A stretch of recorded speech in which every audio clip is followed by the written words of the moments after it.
All right. Good morning, everyone. Good morning, Savannah, Georgia. Good morning, Chatham County. Good morning, world. This is the vulnerable community. I am Jerome Irwin, president of A. Philip Randolph Institute, and we're here this morning to talk about a very important topic. Why should we go out and vote? I think this topic is more important than anything else right at this particular time. We should think about all the things and all the people that has lost their lives just so that we could go to the polls to vote. And now we're sitting down doing nothing, sitting back and letting people dictate to us what we really should be doing and what we want to do, and we can't do it on our own. This morning we have three distinguished guests. We have Dr. Pat Harris, we have Dr. Robert Bryant, and we have Brother Julius Hall. We're going to start with Dr. Bryant, let you introduce yourself, and then Dr. Harris, and then Brother Hall. All right. Well, I thank you all, and good morning to everyone. I'm wearing this shirt. I wear it because this is the first time I've ever campaigned, and I'll talk more about that later.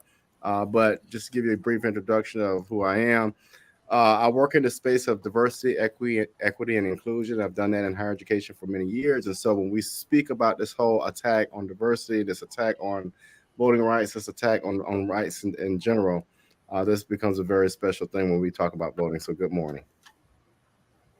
Right. Dr. Harris. Dr. Harris. I'm Pat Harris.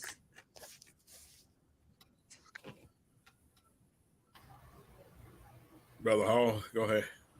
I'm Julius Hall, and I am the president and CEO of Our Black Media, and the publisher of Hello Savannah and the Port City Review, and the author of a couple of books that's soon to be released before the month is out.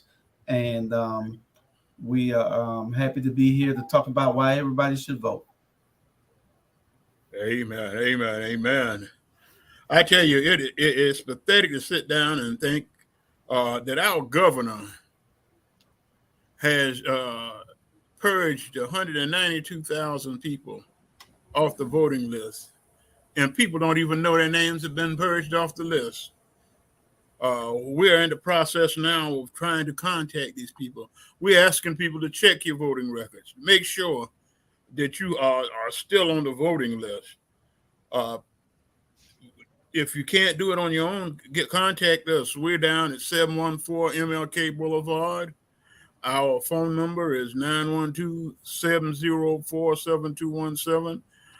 You'll see it scrolling across the bottom of the page shortly. But contact us. Let us help you get back on the voting registration, get your voter registration done properly.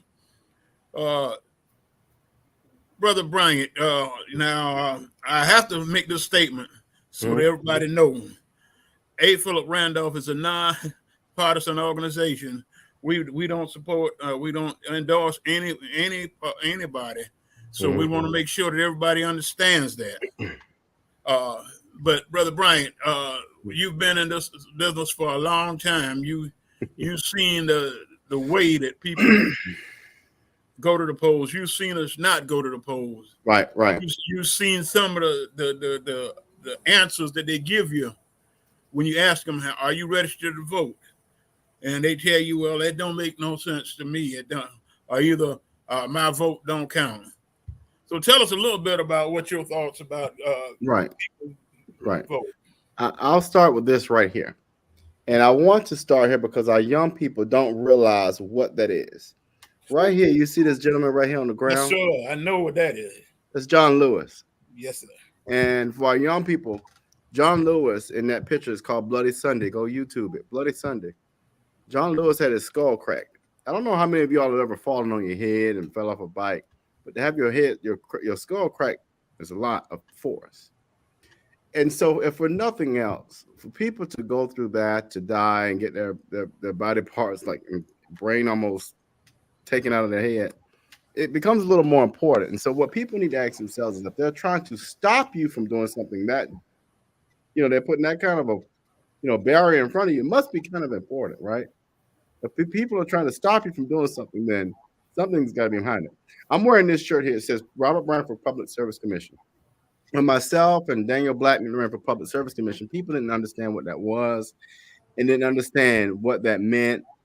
But what you realize now is that your Georgia Power bill is astronomically high. And that's because we did not show up to vote. Well, now, why does that matter? Well, you got people that are sitting around a table. All 5 of them are a homogenous group of people who vote to support Georgia Power. And if we don't vote for people that are sharing our values, that are supporting our values, we lose out. 9 times out of 10, the Black community loses out. People of color and communities of color lose out. And so the question you ask is why should we vote? And my vote doesn't count. Well, you don't count if you don't even go try. Nothing beats a try but going and do that vote. And it doesn't take much time. As a matter of fact, your employer, by law, your employer must give you so much time in a day to go vote during voting day. And so just take the time to go vote, because what happens is you lose out, or the next person loses out, or your neighbor loses out, or your grandmother loses out, or your family member loses out. But most of all, communities of color will always lose out if you don't go vote. Well, Brother Brian, I do have a saying, and I've been saying it for years. If you don't have a seat at the table, then you're on the menu. Mm-hmm.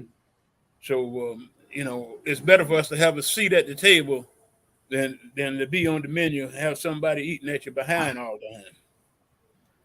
Brother Hall, what's your stand?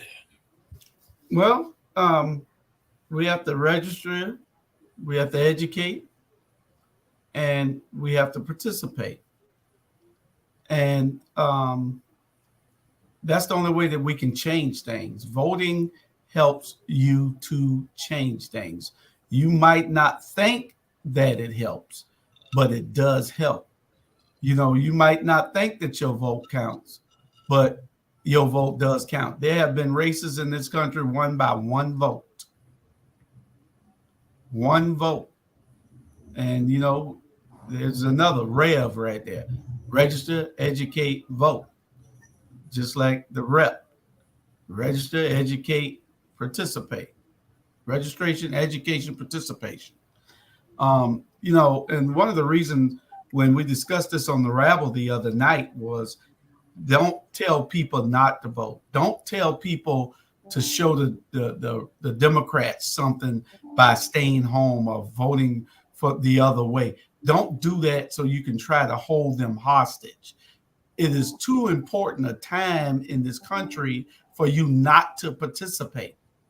Because when you don't participate and you want to send a message because you're in your feelings, then they get to appoint all the young justices. They appoint these people who sit on these benches who control your life for 40 or 50 years, and your kids' life and your grandkids' life. These Supreme Court justices sit there forever. So, and we're talking on the national level. You can never not vote on the national level. Never. Mm-hmm. Never. You must, if you're registered to vote, you need to vote and make a conscious, educated vote. You got to go out and participate in the process, because that's the only way that it's going to be changed. And I tell all those people, don't tell nobody to start a third party. A third party can't do nothing but get you deeper and deeper into the mess. Third party gets the Republicans in office. They want you to start a third party. They put this into these ignorant people's heads to, let's stay out of this here for now, so we could show the Democrats that we're not playing. And no, you got the lesser of two evils. Choose the lesser of two evils and participate in the process until you can change things. And that's just the way it is in this country. You got to go and play by the rules. Other than that, when they finally put the knee on your neck, then you calling out for help because you did something stupid 4 years earlier by putting the wrong people in office by not voting. You got to go out and participate. You got to go out and vote.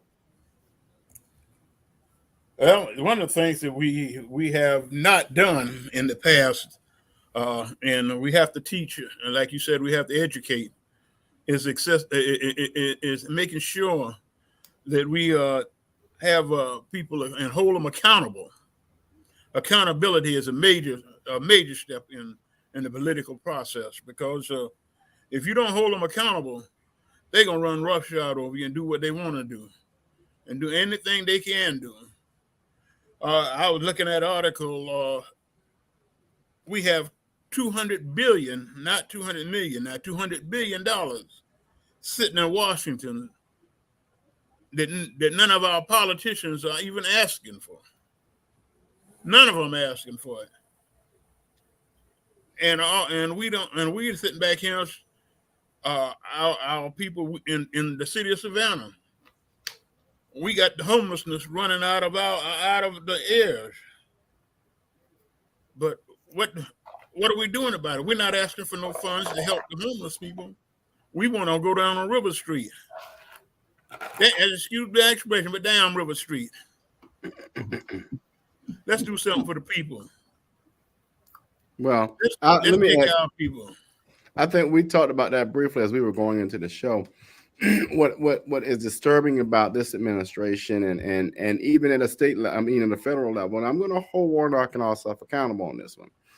I have a major problem with us sending aid to different countries like the Ukraine, and yet we have a major pandemic here at home with homelessness.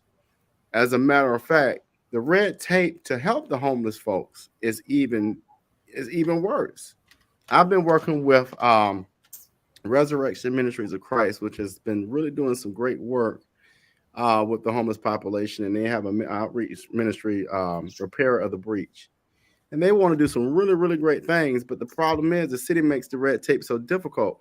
But not only that, you have people with the city, the mayor in particular, who mismanage funds.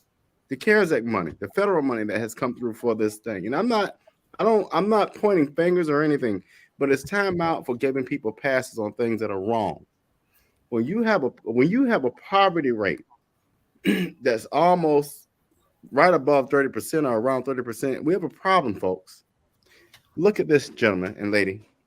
We have poverty at a 30% level almost. We have rising property tax because this council refuses to either understand how that impacts the community. So what that does is people want to eat and feed their families. So guess what's going to happen? Crime will rise. So we got people at the table. You talk about sitting at the table. We have people at the table who are clueless and who don't understand the significance of the decisions that they're making and how it just impacts everybody in this ecosystem. So, it's sad that we do have resources that are available to us. But again, if it doesn't help them put money in their pockets, if it doesn't help the tourists, then it doesn't get done. And that's sad because, again, communities of color and low-income people are impacted the most. Dr. Harris, you back with us, I see.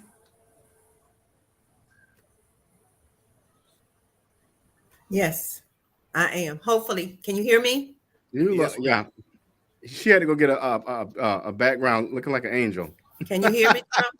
Yeah, we do. Okay, great.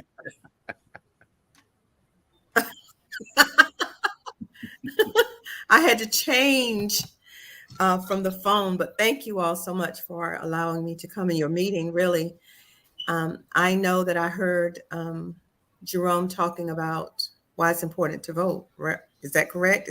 Was that your topic? That's correct. That's correct. That's right. Okay. So I missed part of it, and I'm not going to go back and try to reintroduce myself. But anyway, I'm Pat. I just want to try to answer your question before I move forward. And before you move forward, I love that question, why it's important to vote. Your vote is everything. Your vote is your purpose. It's your power. It's your presence. It is everything. You are the master of elections. If you think that you're rethink what you are saying, rethink what you are thinking, because your vote is everything. And a lot of people are swayed from believing that there is power in their vote. However, we are in a terrible, terrible crisis right now throughout the United States of America. And it is going to behoove all of us to go to the polls and vote. We're coming up on a municipal election, which is going to be significant to what happens in Savannah for the next few years.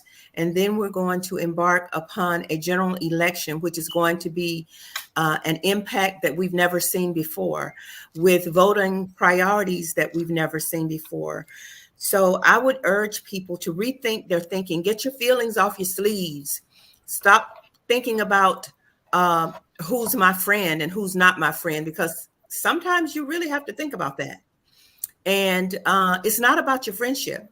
And think about your neighbors and think about those people who are impacted by some of the decisions that are made right now. We're in a crisis situation and nobody wants to admit that, because a lot of people running for office might be your friend. Well, you know what? If your friend isn't about presence, participation, and purpose, then that's not your friend. And if your friend is not ready to stand up against the obstacles that we face, that's not your friend. And if your friend decides that they want to put their hands in a cookie jar that they don't need to put their hands in, that's not your friend. So I'm just saying that your vote is powerful. Your vote is so important. Your vote is everything. So join us, because we're going to vote. Thank you. So, Mr. Irwin, I know Robert was speaking about some stuff, so I'll just join in. Thank you. Well, you know how Robert is. We brought you on here to make sure that you keep him straight. Well, you know, keep me straight too, because I get out.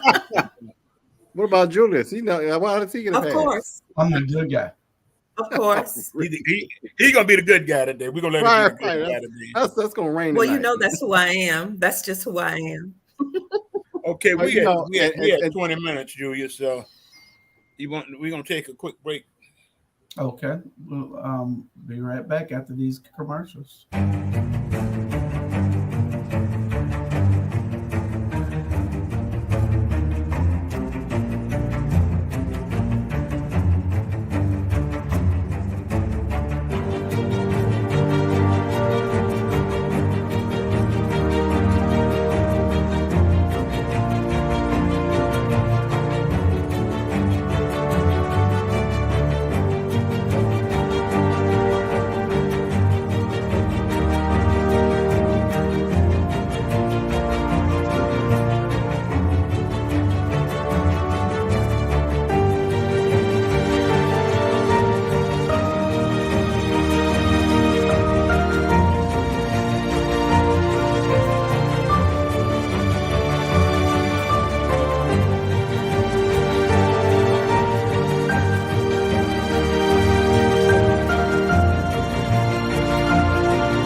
What is the difference between these two elected officials? Absolutely nothing. What is the difference between these two guys? Absolutely nothing. What is the difference between these three men? Absolutely nothing. What have they done for the African American community? Absolutely nothing. What can the African American community expect from them? Absolutely nothing.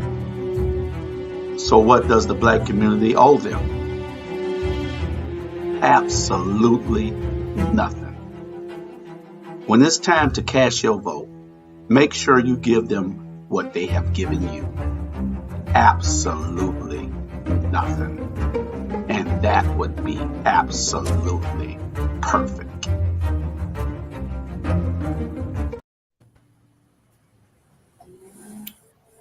Okay, we back. All right, we're back. Now, in everything that has gone on in our city,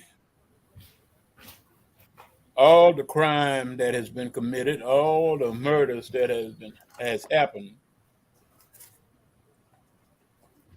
and why aren't we trying to put people in the right places to do the right thing by trying to eradicate some of these problems that we have? Well, Like you said, Dr. Bryant, poverty is a big part of what's going on in our city. When you got poverty, poverty rate over 20, over 29, 30%, a person gonna try to do something to take care of themselves or try to make a way for themselves or their family. Start stealing, robbing, it don't matter. They're gonna do it to try to make a way. That's what they call survival. But why should survival be at the rate of somebody else's life? well, and I'll offer this really quick. It's no doubt, and I'll share this that I'm running against in an election against a person who doesn't understand wisdom. One thing that's very different about me is I talk to people. I'm in the streets. I'm talking to people that are at different levels, of different low socioeconomic statuses. But the most important thing is I talk to people that the incumbent does not. But I will share this. Let's look at property tax, and this is unilateral throughout the country. If taxes are rising, and I'm at a fixed income, and prices are rising, and groceries are rising, and I'm at a fixed income, and I got to pay this rent, and I got to find a way to pay this rent, something's got to give, right? If I'm making $7-10 an hour, and I want to live, like your co-host says, Alan, a lot of times, Alan will say, if you keep putting pressure on something on a pipe, it's going to do what? It's going to burst. So at some point, I'm going to go find a way. Now, whether that's a good way or a bad way, I'm going to find a way. And so what we find is as people are pressured, and they got to pay bills, something's got to give. And so what we find is a spike in crime. What we find is people being angry. And what we find is a problem. Again, when you have people at the seat of the table like a city council, and this isn't any county, our county commission, who don't understand common sense and logic and reality, and they're not in touch, they're out of touch with the community, you have people are making decisions that's going to create and lead to crime. And that's what we have in this community right now. We didn't have that much crime maybe a couple of years ago. But right now, people are seeing property taxes spike. People are seeing eggs and milk spike. People are seeing that I don't have access to even pay my light bill. So what I'm going to do, I'm going to try to find a way to make it happen. And that's what we see right now. And one of the main problems, what we see in everything that we do in our community is unity. We don't have that, and we are on the front lines of trying to rebuild that. Back in 50 years ago, 50, 55, 60 years ago, there was some form of unity in the Black community. But that all dissipated over time because we were taught to not trust each other. We were taught not to love each other. We were taught not to work with each other because it wasn't conducive to thriving. But we see that we've been told a lie, and now we have to change that mindset. We have to change the narrative. And until we do that, we're going to be in that sunken pit for a little while. But it's all about giving a hand up. We're on the front line with the shows that we produce, with the periodicals that we produce, with the things that we say in the community. Our community leaders are important. We have to be those people that change the conditions for what we live in. And if not us, then who? Because we cannot continue down this path of destruction. Yes, we are very strong people. Yes, our DNA is the strongest DNA in the world. But what we have to do is stop the bleeding now and heal the wound. And it's going to take all of us working together cohesively to change things. And I think we can do that just with our group. Look at what we're doing. We're bringing information to people on a daily basis, and that's what it's all about, Brother Jerome. It's about us making sure that we do our part with all the organizations, from A. Philip Randolph to our Black media to our community leaders to our elected officials. We got to put those people in place that make a difference in everybody's life, not just some people's life, not just creating generational wealth for some, but creating wealth for many. I agree with you there. Dr. Harris, your thoughts? Well, I think that change is inevitable. It has to come, but how do we make it happen is the question. I think there is a lot of lack of trust amongst our people, and a lot of concern. We have been given the okie dokie for so long that some of our people believe it and they run with it and they don't know how to change it. However, information is everything. Education is everything. So we have to give it to the people, no matter how many times they reject it, how many times they say they don't believe it. We have to keep telling them, we have to keep talking to them, we have to keep embracing them and letting them know that together we can stand, but divided we're going to fall and we're going to fail. And that is what is happening right now. I don't know how many people are listening. Sometimes you just have to listen and pay attention to what's going on around you, not just in the city of Savannah, but in your community, in your neighborhood, all over the United States of America. All of us need to be listening and paying attention. When I said change is inevitable, it's time for a change. We've got to do something different, or we're going to be non-existent. And we can embrace what is not profitable to us or purposeful for us or promised for us and to us. We're going to sink. Our government is failing.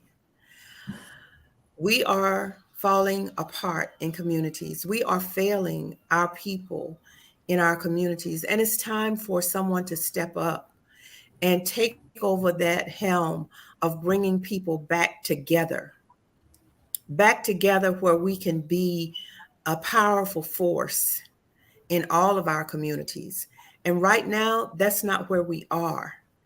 And we have to make people believe that, yes, we can. And yes, we will. And yes, we are going to make some changes. And I'm going to keep saying that to myself. I don't fight physically. I don't, because I'm not going to mess up myself. But I am going to fight professionally, educationally, purposefully, passionately. I'm going to fight. And it's nothing anybody can do or say. So I am just suggesting that this path that you're on with delivering your source of information to the people, that it continues and that we promote it, we stand up and decide what is best in our communities, because I'm telling you that we do have people who are really suffering with what Dr. Bryant said. your property taxes, your meals, your gas, your everything is rising. And why? Why? I don't, has anybody ever said why they're raising? Why? Where is all of this money going? Did anybody stop to tell the people where the money is going? And I don't want to start talking about money because I might start asking some questions that nobody wants me to ask. And that is what the people need to do. Silence means that we just are accepting everything. It's time out for the silence. We need to ask questions. And we need to start asking now because we don't have much longer before the municipal election. We don't have much longer. We need to ask questions of our candidates. And we need to know where you stand with communities.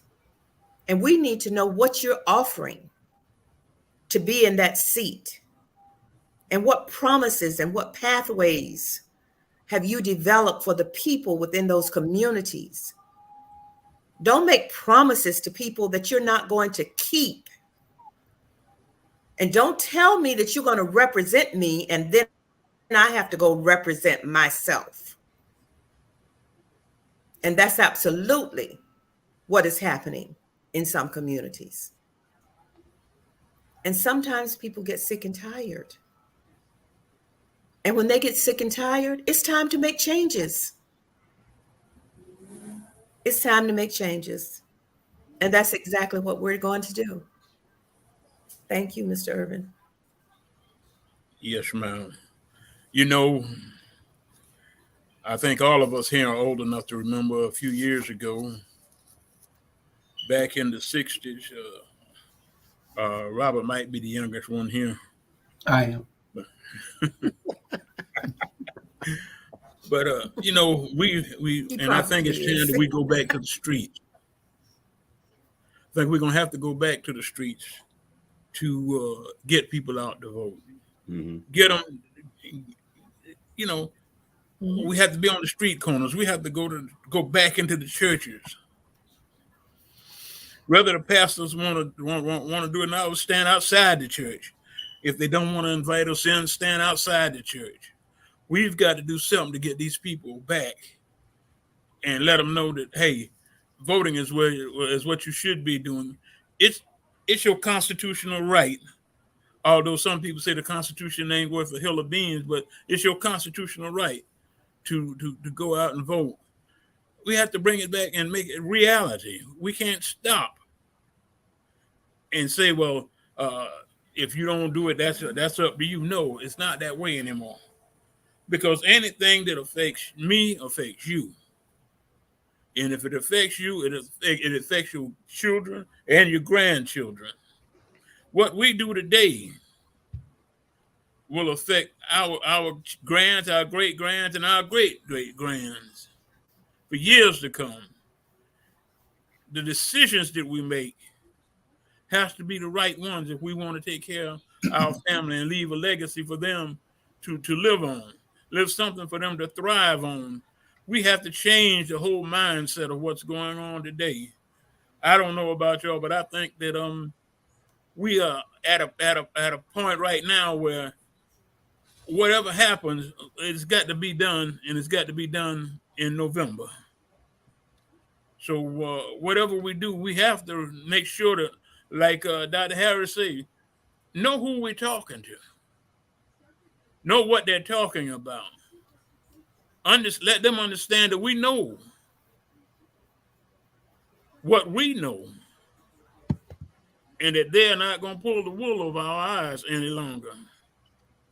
Like I said earlier, accountability is going to play a big factor this time.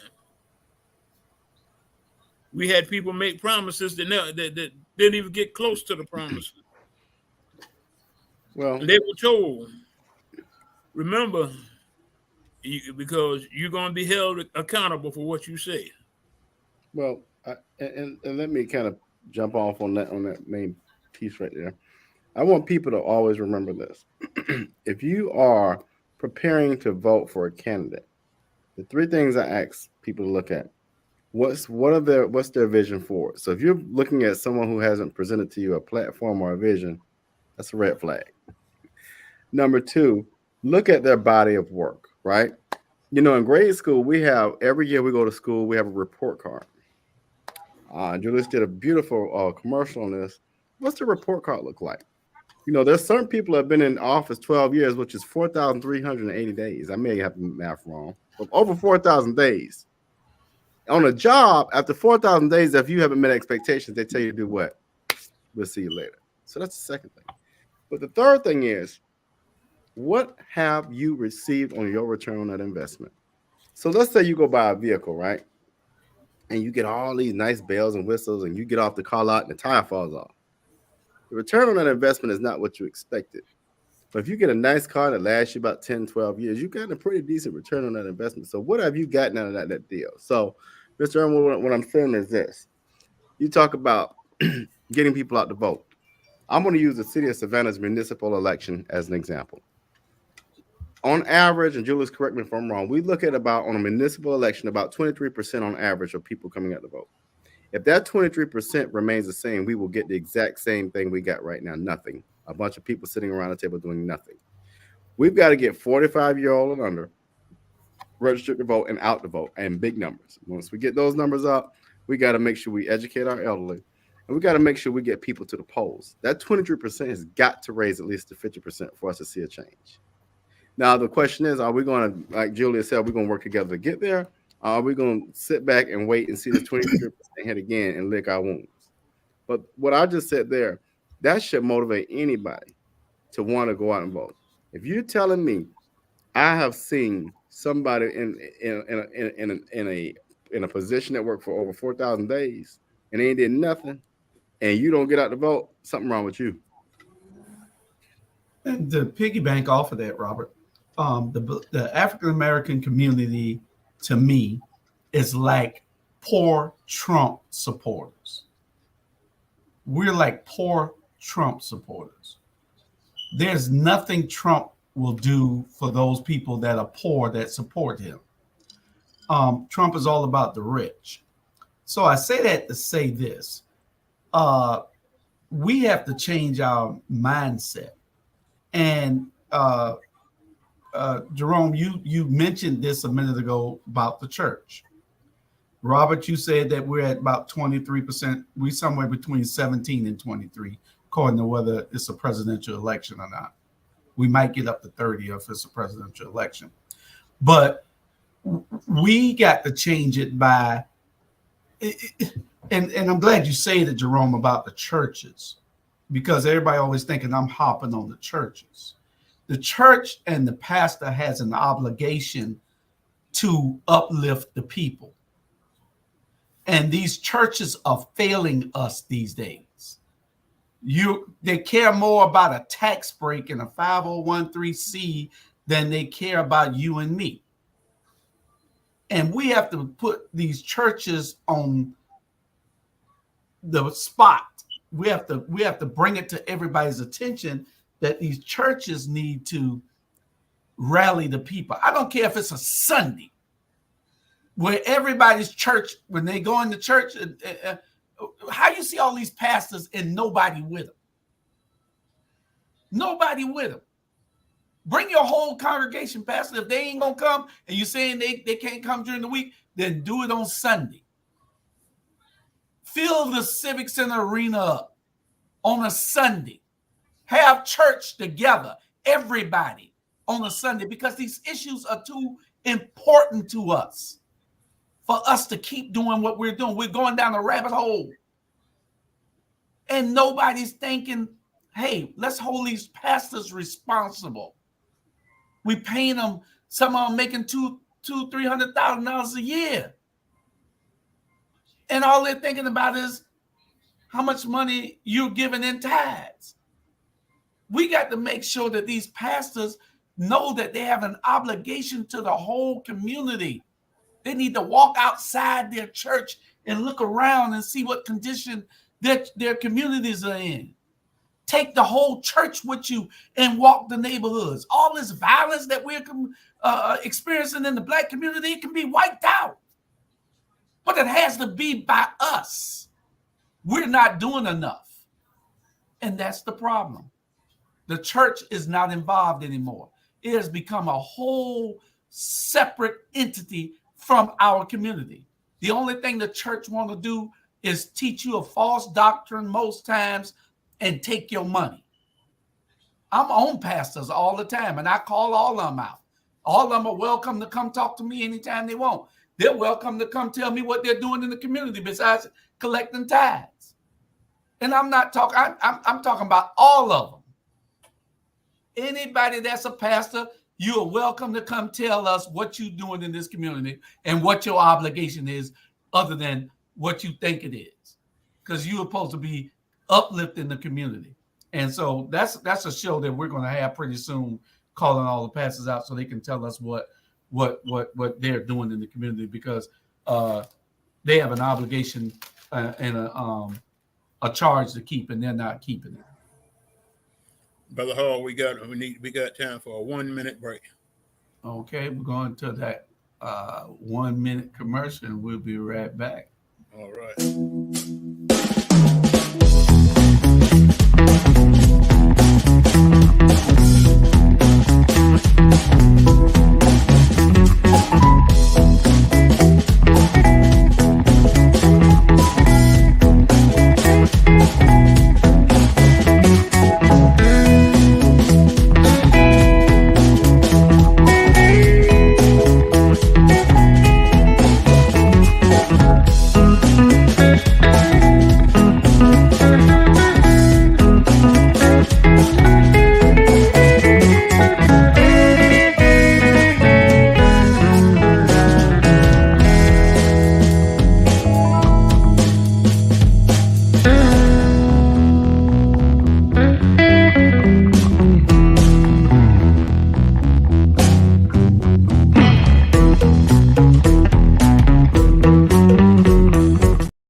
All right, we're back. Dr. Harris, I hope you kept your thoughts together, because we're ready to hear from you now.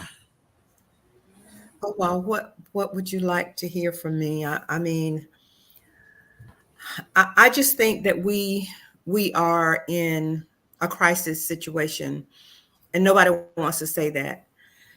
I'm a realist. I'm a history major teacher, been doing it all my life. I've watched things unfold. And at this point, I agree that we have to get into the community and bring together those people who are impactful in our communities. And we have to tell the story. In this election coming forth, we have to know who we are electing to represent us. Not everyone, and being just very honest with you, who says they're going to represent you are not going to represent you. And they're not going to listen to you. They're going to do a lot of what they want to do. And some of that is not good for our communities. And I can tell you that I know firsthand that it's not good. We've not only got to, we don't only have to go into those communities and pick up the voters who are registered, but we need to go seek those people who are not registered to vote. And maybe they're sick of the mess, and we need to find out why they're sick of it and bring them back into the voting pool. We need to go get our teenagers who can also be impactful and bring them to the polls to vote. Now people are kind of frightened to be poll workers. We just have a whole bunch of mess, the crime, the the data that shows how people are treated and how they just don't want to be bothered anymore because they don't see what difference it makes if they vote or if they don't vote. Things are going to remain the same. But we have to teach them and tell them and educate them that if we do better, we're going to have better. If we elect better, we're going to have better. If we vote better,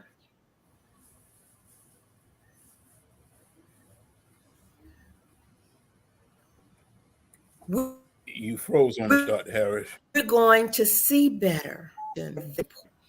We're not going to get anywhere. And it behooves us to talk to people. You mentioned going into the church, Mr. Hall. You are absolutely correct.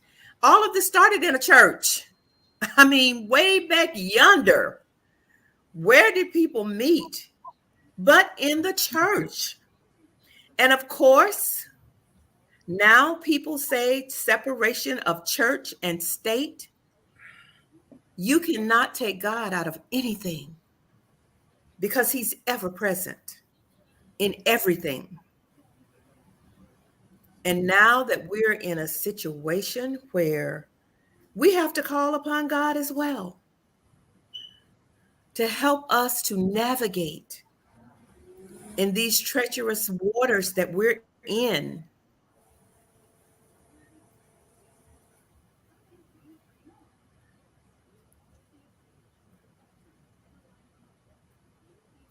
Dr. Harris, are you still with us?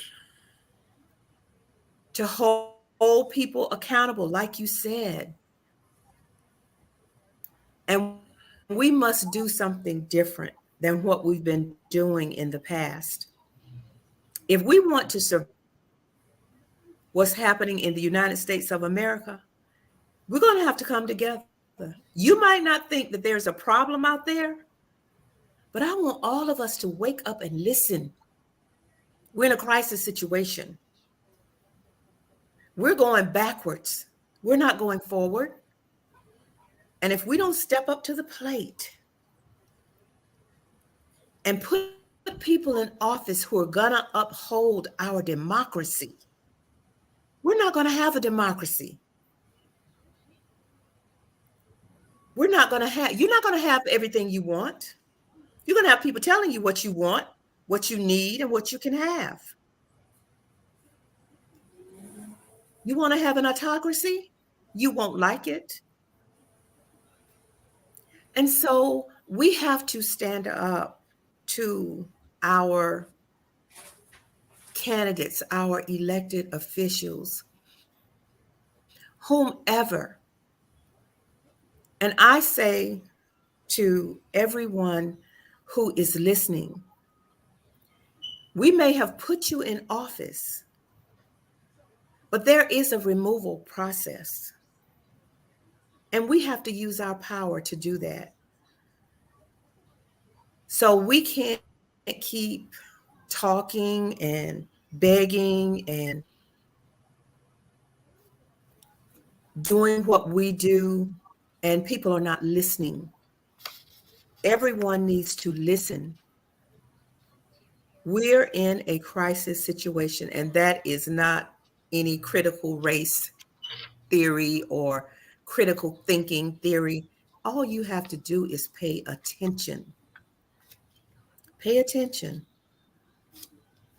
and listen to what is being said everywhere, the promises that people make to you. Look at what you have now and look at what you may have in the future. If you make a change, if you make a difference means that you come on these shows and listen. You ask questions. Don't be silent. Ask questions. You have a right to know. You pay taxes. If you pay taxes, guess what? You have a voice. Right. You have a voice. Use your voice and use it with passion. And don't let people tell you you can't speak.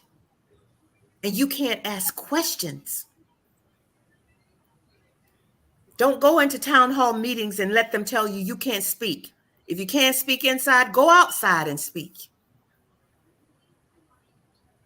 Everybody knows how to get on Facebook.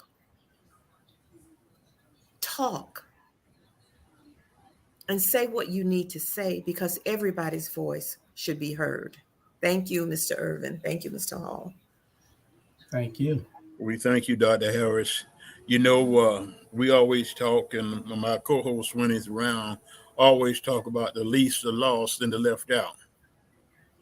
And you said something just a minute ago, but God has also told us, it was then and it still takes, and it's in effect right now, said, if my people who are called by my name would Absolutely. humble themselves and seek my face, then shall I hear from heaven, and then will I heal their land. So we have to go back into the old prayer houses Yep. and do what we used to do, Mm-hmm. and come out, and like you say, the churches ain't like they used to be, but we can make them back where they're supposed to be. We can bring them back to what they want, what they should be. Mm-hmm. We have enjoyed the conversation today. Brother Hall, you got 2.5 minutes to bring your closing remarks, sir. Well, I'm not even going to take that long. You know, we just have to mobilize, all of us, Dr. Harris, Dr. Bryant, you, myself, all those people who are fighting for positive change and progressive change for our communities. It is a responsibility that we have. We don't owe anybody our time, but we owe any individual. We owe our community, because this is the same community that raised us, and we're the only people on the earth, the African American people of the United States are the only people on the earth that are not unified. We are always fighting amongst ourselves about petty stuff, and we need to get away from that. The only way that we survive this is by us coming together, and that's what we need to do. The church is a great place to start. We got to hold these preachers accountable. They can't just go in thinking about that. All they got to do is give a good sermon so they can get a little change. We need positive change in our communities, not change in their bank accounts. I agree, brother. I agree. Dr. Harris, your closing statement, please, ma'am. Well, I just want everyone to know how valuable they are to their communities. And I want them to know that they have a voice, and their voice is important. And I want them to know that their voice is powerful. Your power is in your voice and in your vote. So make your vote count.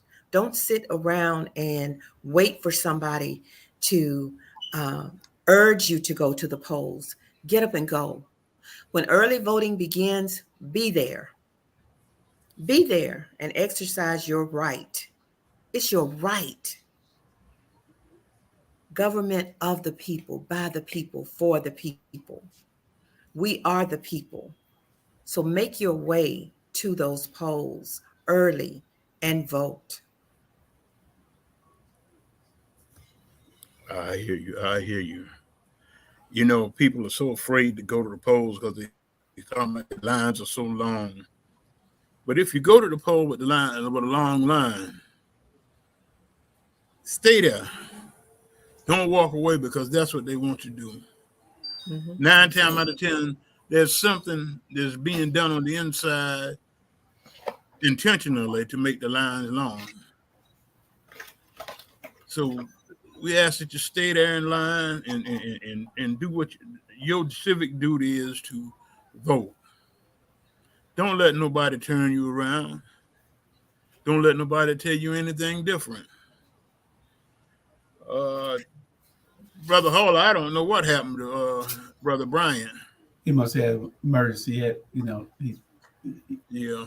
Yeah. I texted him and told him a closing statement, but I reckon he must be good. He good. We ain't got but a minute left anyway. We got to go anyway. Right. There's 58. So we want to thank all of y'all for coming out. We're going the next couple of weeks. We're going to be talking about voting. We're going to be getting people out to vote. We're going into the streets. We're going to try to bring Brother Chad Nance on next week from the NAACP. And we're not gonna pull no punches. We're gonna ask the questions. What are we doing? What has been done? What are you planning on doing in order to make these elections more efficient, to make it more profitable for our neighborhood?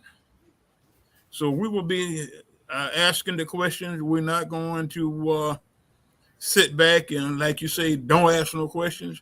We're gonna ask the questions.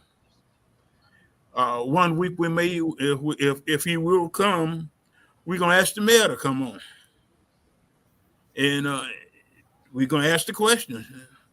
We're not pulling no punches. Like we said, we're nonpartisan. We don't care about whether you're a Democrat, Republican, or who you are. It's about the vulnerable community that we're talking about. Absolutely. So we thank you all for coming. We'll see y'all all again next Tuesday, 10 o'clock in the morning. We'll be there. Looking forward to seeing all of y'all there. To everybody, good night. Good night.